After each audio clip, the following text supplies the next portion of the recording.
ইসলাম আপনি লিখেছেন সুন্নত ফরজ উভয় সালাতে কি সানা পড়তে হবে? জি, সকল সালাতে আপনি সানা পড়বেন, কারণ সানার সাথে সুন্নত বা ফরজের সম্পর্ক নয়, এর সাথে নামাজ শুরুর সম্পর্ক। এটা দোয়া ইস্তিফতা বা সালাত শুরুর দোয়া, অতএব যে কোনো সালাত শুরুতেই আপনি এটি পাঠ করবেন। সাজিয়া আখতার আপনি লিখেছেন মেয়েরা কি পিরিয়ড অবস্থায় হাদিসের বই ধরতে পারবে? পিরিয়ড অবস্থায় যে বইতে হাদিস লেখা আছে বই ধরতে পারবে, কারণে কোনো গুনাহ হবে না। ইসলামিক বই পড়তে পারবে, সাধারণ ইসলামিক বই। শাহনাজ পারভিন আপনি লিখেছেন অনেকে বলে আসরের নামাজ থেকে মাগরিব নামাজ পর্যন্ত কিছু না খেলে একটি রোজা হবে, এটা কতটা সত্য? না, এটি একেবারে ভিত্তিহীন কথা।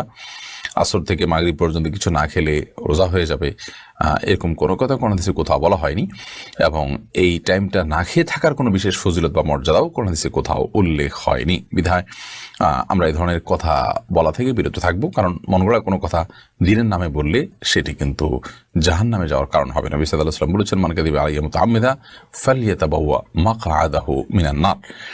যে ব্যক্তি আমার নামে মিথ্যা কথা বলবে সে যেন তার ঠিকানা জাহান্নামে জেনে রাখে। অতএব আসর থেকে মাগরিব পর্যন্ত না খেয়ে থাকলে রোজার সওয়াব হবে, এই কথা নবী সাল্লাল্লাহু আলাইহি ওয়াসাল্লাম বলেন না। অতএব এটা আপনি বললে তার নাম মিথ্যাচার হবে, যা জাহান্নামে যাওয়ার কারণ।